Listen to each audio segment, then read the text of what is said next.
Welcome to the Homeschool Sanity Show, your weekly prescription for happier, healthier homeschool living. I'm your host, Dr. Melanie Wilson, Christian psychologist turned homeschooling mother of 6. Hey homeschoolers! If your student doesn't enjoy some aspects of language arts, whether that is reading, spelling, vocabulary, grammar, or writing, there is a good chance you have succumbed to the age-old approach of drill. Drilling means that we repeat the same exercises over and over in an effort to help our students master a subject. Unfortunately, drilling is responsible for killing many students' enthusiasm for language arts. I will explain how we can help our kids learn language arts without dangerous drilling in a moment. But first, I would love to invite you to join my Grammar Galaxy email list. Every month, I will send your student a calendar of fun and quick language arts exercises to complete. Your student will do short reading, short vocabulary exercises, will play fun grammar games, and will use some fun writing prompts. Much of the calendar is seasonal, and it's a great thing to add to your morning basket time. To subscribe, go to grammargalaxybooks.com/subscribe. I would like to thank my sponsor for this week's episode, the Overcomer movie. From the creators of War Room. You need to do your fighting in prayer. On August 23rd, the Kendrick brothers return to the big screen with Overcomer. Why have a season with one runner? One runner matters. John Harrison is a frustrated coach questioning his value until he crosses paths with a student struggling on her own journey. What have you allowed to define you? When you find your identity in the one who created you, it'll change your whole perspective.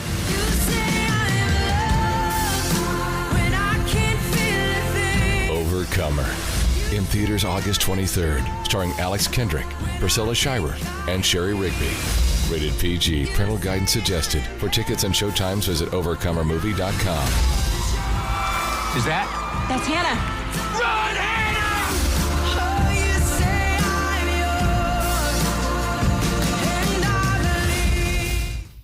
Now for this week's topic.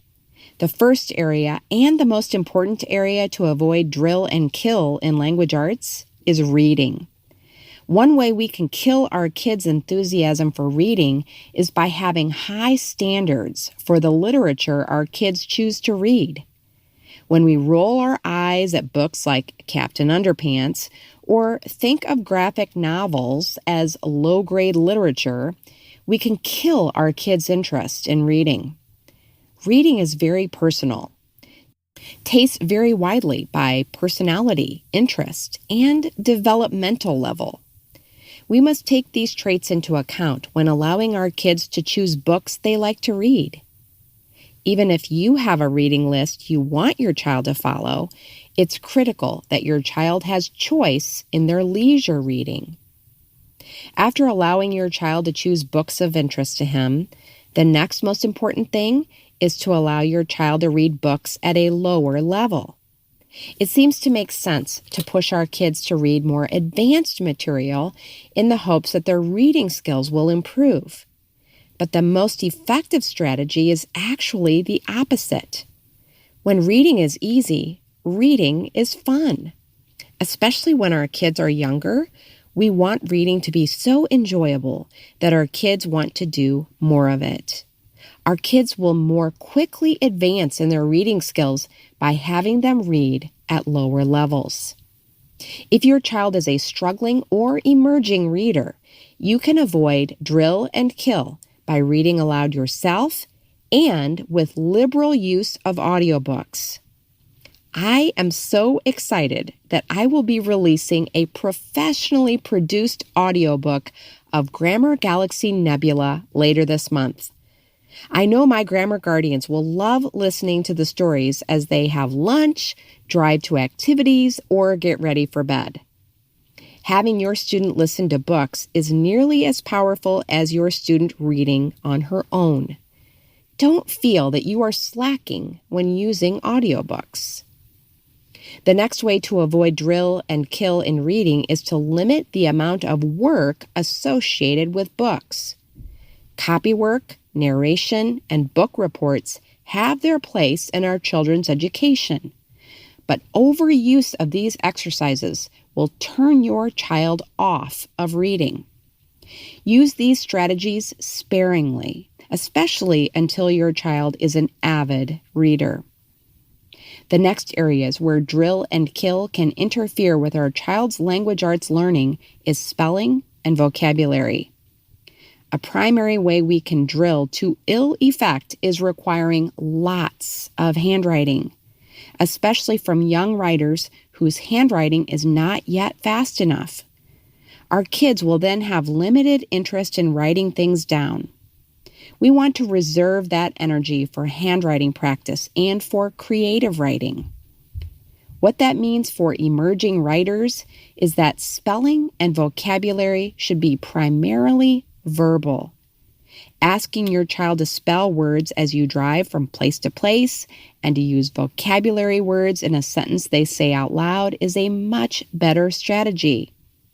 I think words are wonderful. I love spelling and I love vocabulary, but even I don't want to sit and write out definitions and repeated lists of spelling words. Many of us will recall that doing this type of writing was used as a punishment when we were kids. Why would we want to make spelling and vocabulary punishing? I like using cartoon vocabulary books, vocabulary games, and spelling games with my kids instead. Drills, such as with flashcards, should be kept short. In Grammar Galaxy, I have students use the vocabulary words in a sentence. And I recently introduced flashcards and games that help to reinforce the vocabulary words. I did an entire episode on vocabulary that I will link to in the show notes. Spelling lists aren't proven to improve spelling. What does improve spelling is phonics. So if you have a child who struggles with spelling, I recommend using a spelling curriculum such as All About Spelling. I also recommend teaching spelling strategies as Grammar Galaxy does. Finally, I recommend playing lots of spelling games. We don't want kids who become phobic of spelling, either because we are drilling them or because we have a child who hasn't mastered it. I was worried about many of my children's spelling abilities, and all of them improved dramatically with enough time spent reading and writing. My friends' sons who are dyslexic also improved their spelling with lots of phonics instruction. A primary area that many of us use drill and kill is grammar. That was my approach early on in my homeschooling.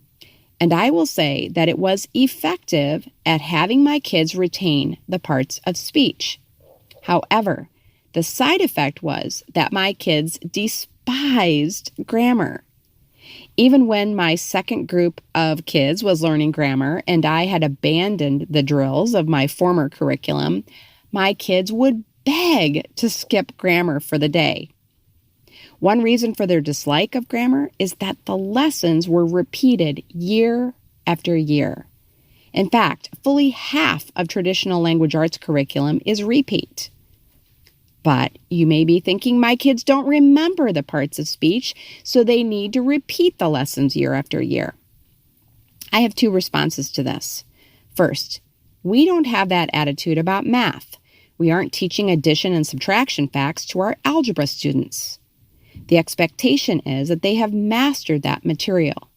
So you want a mastery approach when it comes to language arts with one caveat. Here's that caveat.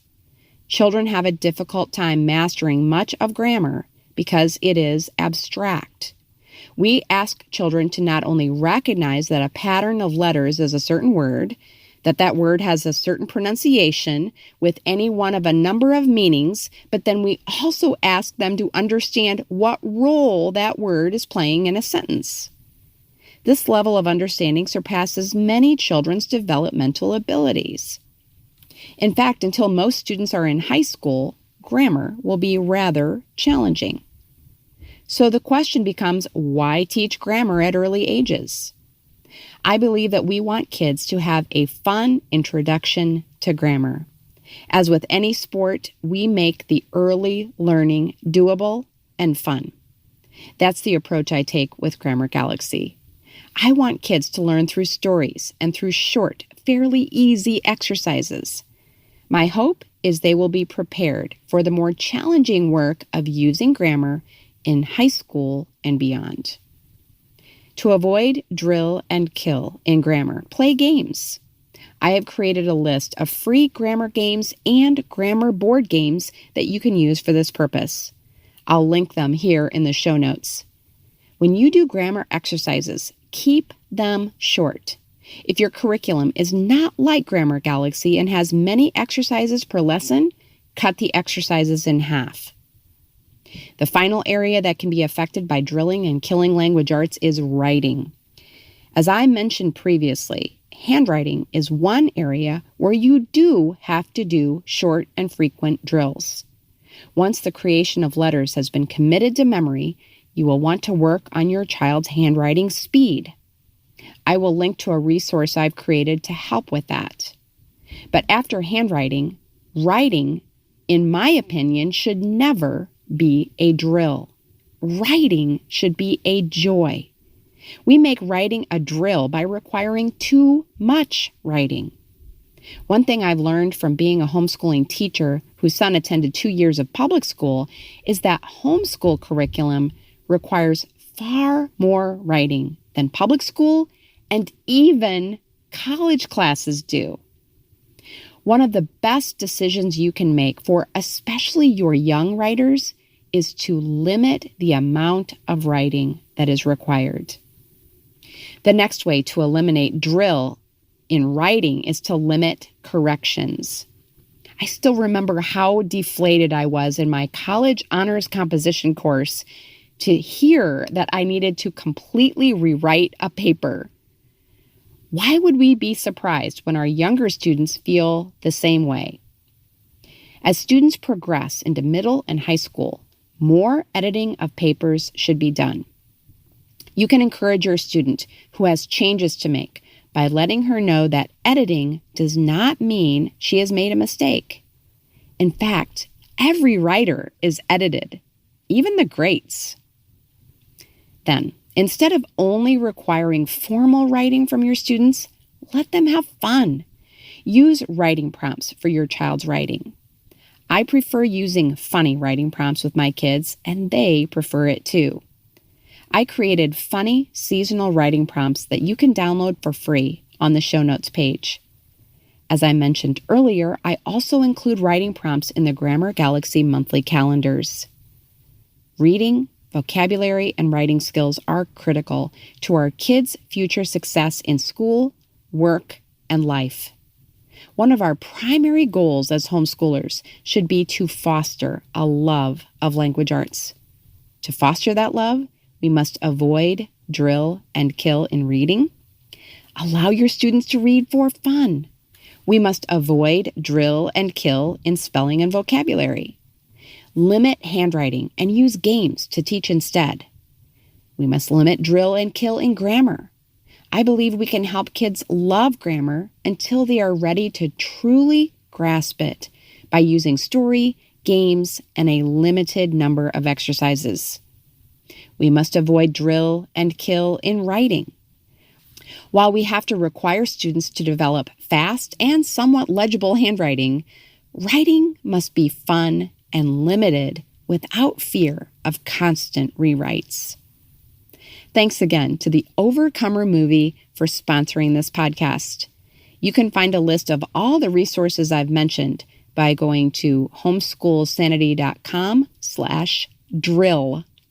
Join me next week when we will discuss how homeschooling can be a fulfilling career. Have a happy homeschool week. Thank you for joining me for the Homeschool Sanity Show. This has been a production of the Ultimate Homeschool Radio Network.